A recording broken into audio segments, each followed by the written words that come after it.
for a long time just to see you, just to see you.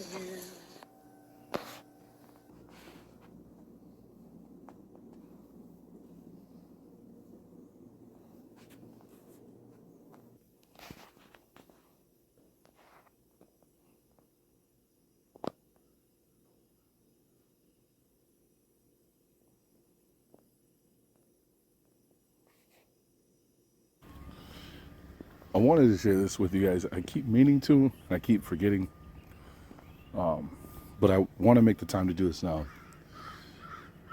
As you know, one of the things I like to look into is Mormonism, right? Like a lot of us, nothing special. I've came across Travis Wayne Goodsouls here page, and I ended up watching his videos and following and subscribing to his page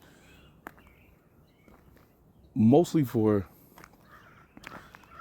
his breakdown of the way the Mormon church is functioning now. Like, he describes that the Mormon church is not even the Mormon church in the traditional sense that Joseph Smith and his father put together.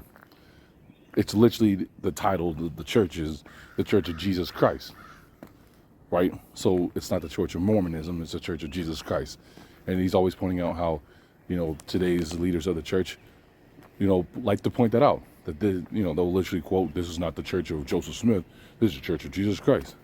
So it's his breakdowns and stuff like that that keeps me following. You know, uh, you know, he subscribes himself as the Mormon Christ that was spoken of to come. So that's where I'm like, all right, that's for Mormons and for Mormons that follow him. That's not for me. But there was some of his videos, he was putting this out there and I wasn't catching it, and then it finally clicked. He starts showing how if you take Egyptians or you take the Greeks, right, and you take the New Testament, and how the Greeks in the New Testament believed in signs in the heavens, right? How then you can interpret, Jesus on the white horse from that perspective. That it's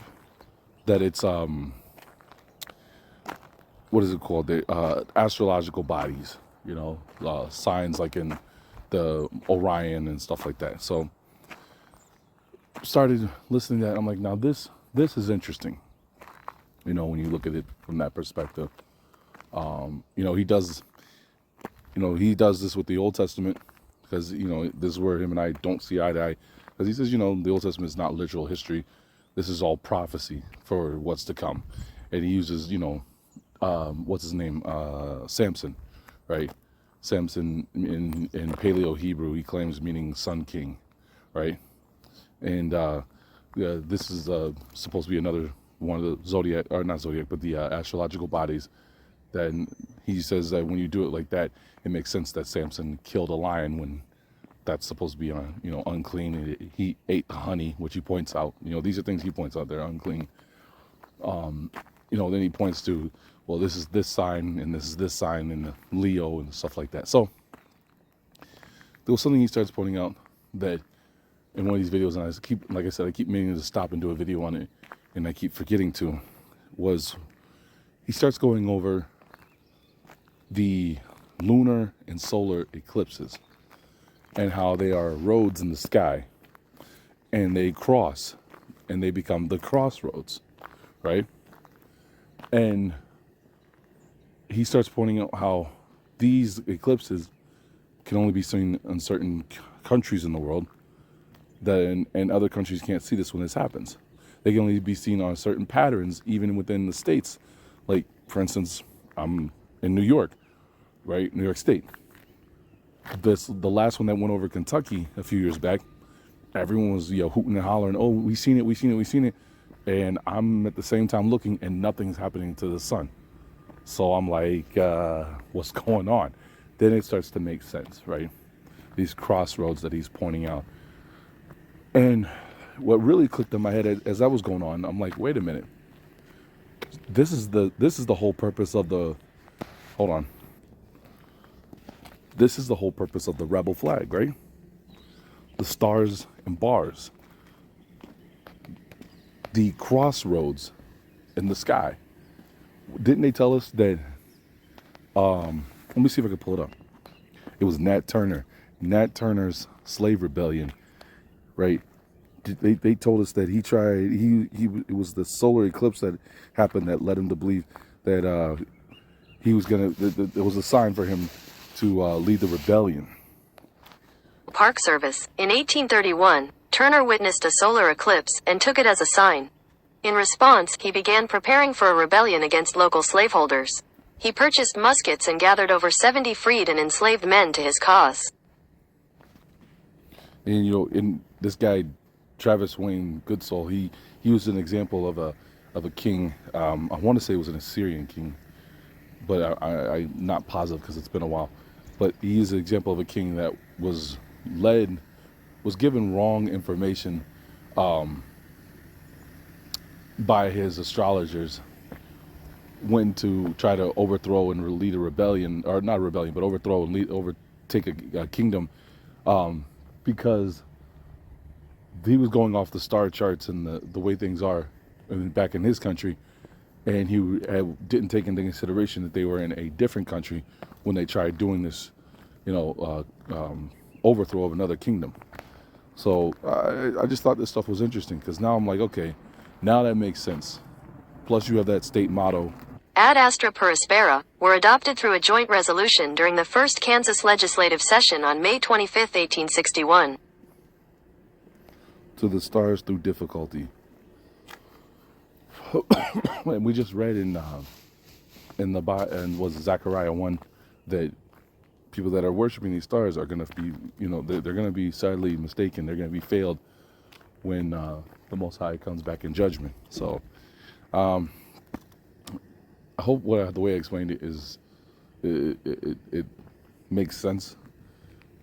If not, maybe we can go back and forth in the comments. But I just thought it was interesting because I thought this is clear. Now I understand what's going on when they do that. X marks the spot. These are crossroads through the sky. So I have two movies I wanted to share though too, along with the Egyptian theme. I was thinking about this one. The movie, it's poor, but there's a section in this movie where well, let me see if I can play it. Hopefully I don't get flagged for it. So fair use, because I really want you to see it and hear it for yourself, not me repeating it. Fair use. Okay, this is to educate. This is history, what we're gonna see. Yeah, they won't let me post a video with the clip that I recorded in it, claiming copyrights. So we'll do this, and then I'll just give my summary on it, because it's going to lead to something that I think we all need to look into at one point or another.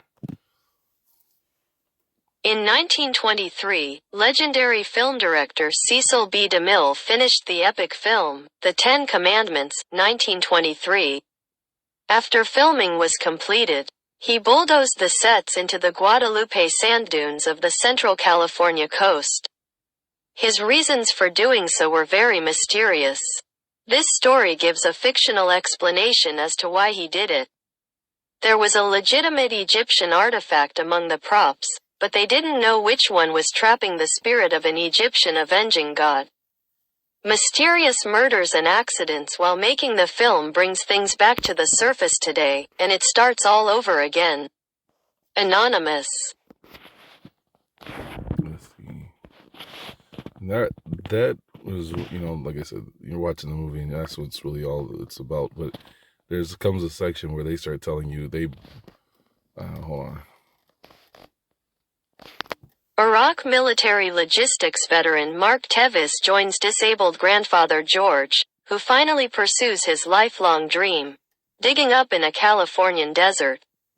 The film set for legendary epic films director Cecil B. DeMille's biblical The Ten Commandments, 1923, which he saw as the young son of the location scout. They find a box containing George's childhood treasure, including an amulet. This unleashes a curse from early Fanonic times, liberating the monster henchman of the evil god Seth, who starts by ripping off George's arm, a fatal wound. Expedition leader Alice hires Mark to speed up the emergency dig, but the entire crew is terrorized by the curse. Her nearly divorced husband Jesse Carter deciphers the atypical hieroglyphs, but is possessed himself.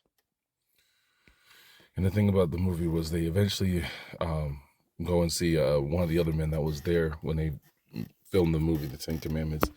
And they explained that they went to Egypt, wherever Egypt is. They don't tell you where. They just tell you it was down the Nile where they found this city. And they